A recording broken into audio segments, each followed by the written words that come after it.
It's me again, the boy in the yellow turtleneck sweater. Alright, I'm going to make this quick. Now, don't forget to like, subscribe, and share. Now, last week I made a video, and in that video, most persons were saying, Jamaica should leave CARICOM, which I don't agree. Now, today, I want to focus on CARICOM, or more specifically, the CSME.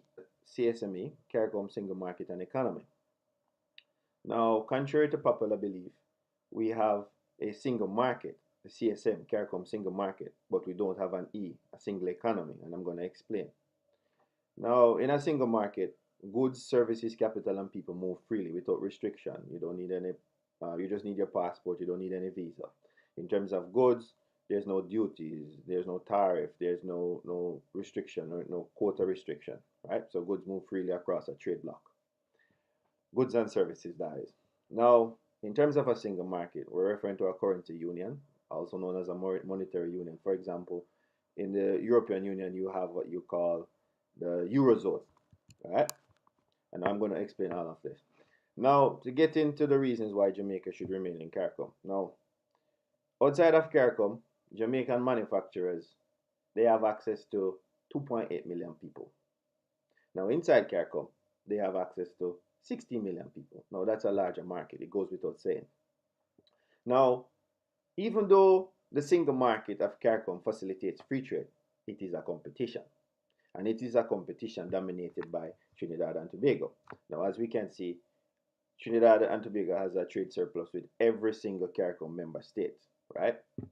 Old data because I can't find any recent data. Now, again, the single market is a competition. Trinidad and Tobago's government is very strategic. The country has oil.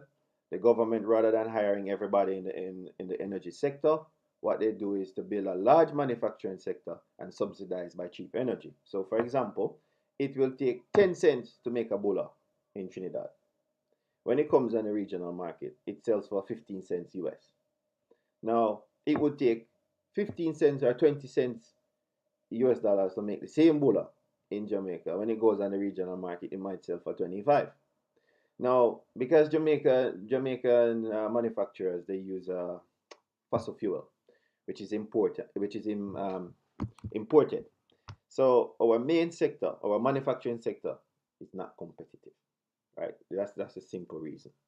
Now, in 2013, the government devised a plan, I think 2011, 2013, to establish an energy WAP project. Now, this would have pulled manufacturers of fossil fuel, which is more expensive, as I explained before. It would be cheaper and more competitive for manufacturers. Now, the energy WAP plan collapsed, and I've included a link to this Glean article so you could read further for yourself, because it is alleged that the minister at the time accepted a bid after the due date. Now, as you can see, our poor trade performance can be attributed to lack of political will. So, in other words, we shot ourselves in the foot, right? We have nobody to blame but ourselves here, right? Now, outside of providing a market for trade, now you have what you call the CARICOM Office of Trade Negotiations, or formerly known as CARICOM Regional Negotiating Machinery. Now, when we go to international organizations such as the WTO or the UN, we negotiate as a single voice under CARICOM.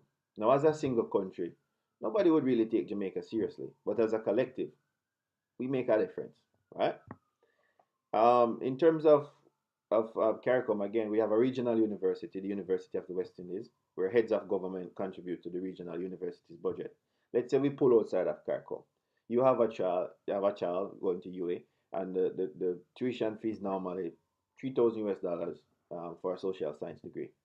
If Jamaican government was to pull out of CARICOM, then that degree becomes 30,000 US dollars, 40,000 US dollars, right? Because it's not subsidized. So it has its benefits. Um, as to why we don't have the single market or the monetary union, now let's look at a chart here. As you can see, there are several countries which already have an advantage. Barbados, Bahamas, Belize. Their currency is practically 2 to 1. Let's say we were to form a single economy or have a currency union where we develop a currency called the CARI. Now, these countries would not benefit because they already have an advantage. They have a strong currency, right? The same thing for and the countries in yellow. These countries are part of the Organization of Eastern Caribbean States, right? Their currency is 2.7 to 1 US dollars. Again, they wouldn't get an advantage. The same can be said about Suriname and Trinidad. The only countries that will get an advantage is Haiti, Jamaica, and Guyana. As you can see, their currencies are very high, right? I think for Jamaica, the exchange rate is now 130 or 125, thereabout to 1 US dollars. So they will stand to benefit. Now, when countries pull together and form a currency union, they give up, they practically give up their monetary policy. So their monetary policy is controlled by a bank external to the country. And I don't envision that happening in CARICOM, right? Because most members already have that advantage. But overall, the benefits outweigh the cons. We should remain in CARICOM. Thanks for watching. Please like, subscribe. Please offer your opinion. Last time, in my last video, I was called a traitor. I was called an idiot. You name it. I welcome all comments. Comments, debate, offer your views. I don't have any authority and knowledge. Provide your feedback. Challenge me on anything you think, that you don't agree with. And thanks for watching.